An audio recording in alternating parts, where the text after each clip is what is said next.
Power rankings time. Power! Unlimited power. All right, let's pull those rankings up so we can see them and show them to the good people. Let's go. Come on. There it is. Yeah, good. you did it. Powers. You did it, guys. All right, number 1, Georgia. Duh. Obviously, we all know that.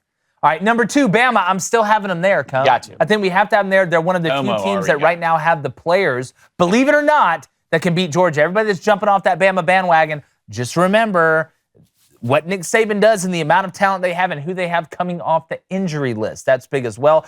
Cone, we did a little back and forth, Ohio State and Michigan, who's 3 or 4, because Notre Dame hadn't exactly, looked like 1931 Notre Dame. We all remember how that year went. They struggled against Cal. You lost against We Are Marshall. So we still have Ohio State at number 3. You got to put the Buckeyes at 3. Yeah, because of Michigan's schedule? Yes, because the win over Notre Dame is an impressive win. Now, what I've been hearing a lot is it an impressive win? Yes, it is. At the time, here's what I've been hearing a lot is that because of Notre Dame's recent struggles since they played the Buckeyes, that is less of a win now. But remember that Clemson Georgia game last season in the opener when you're playing in that first week of the season. What was that score? 10-3. Yeah, but Clemson won 10 games though. Okay. Notre Dame may not go to a bowl. Well, we'll see.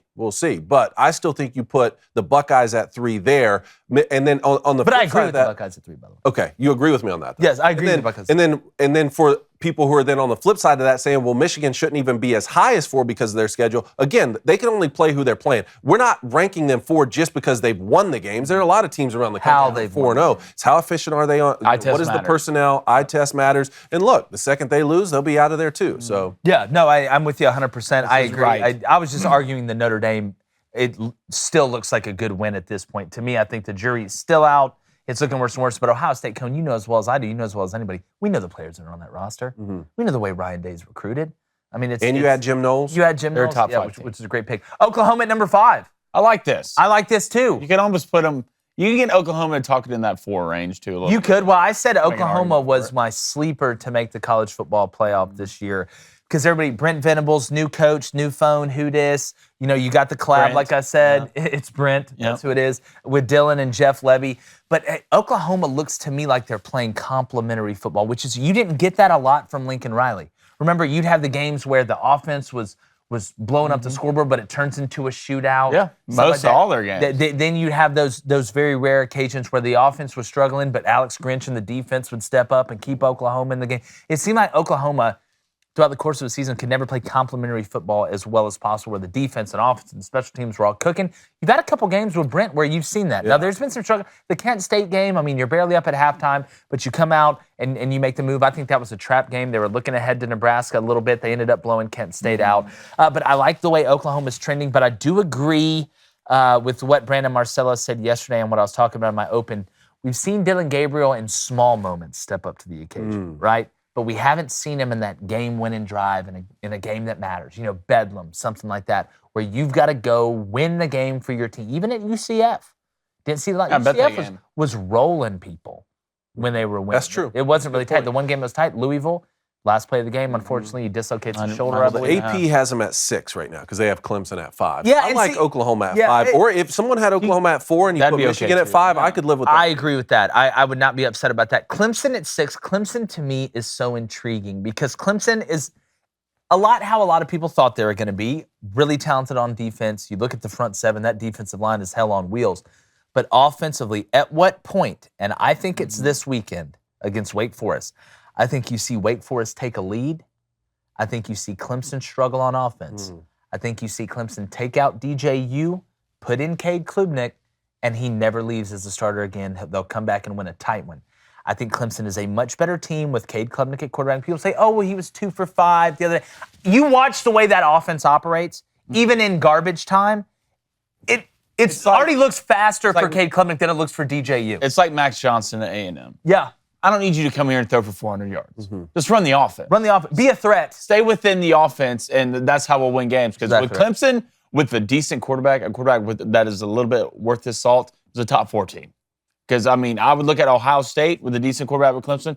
Clemson has a better overall football team, in my opinion, than Ohio State with a quarterback. Without a quarterback, though, Clemson, you can put Tennessee in front of them. You can almost put Arkansas in front of them. So until they figured out that quarterback room, they have all the talent, one of the best defenses we've seen. Well, yeah. Well, at Clemson now, the standard is not let's get to the playoff. The standard is we can win when we get there. They have really been, if you think about it, them and Ohio State are the only two teams that have proven when they've gotten there, they can beat a Bama.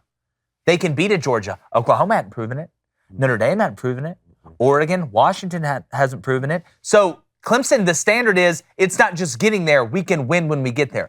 Not with the guy you got at quarterback right now. You're not beating Georgia with that quarterback. You're not beating Alabama with that quarterback. You're not beating Ohio State with that quarterback. I don't think you're beating Michigan with that quarterback. And I think it'd be a hell of a game, like Blaine said, against Tennessee or USC or somebody like that. Because USC, while they're not the best up front, and we have a number 7, they have weapons outside.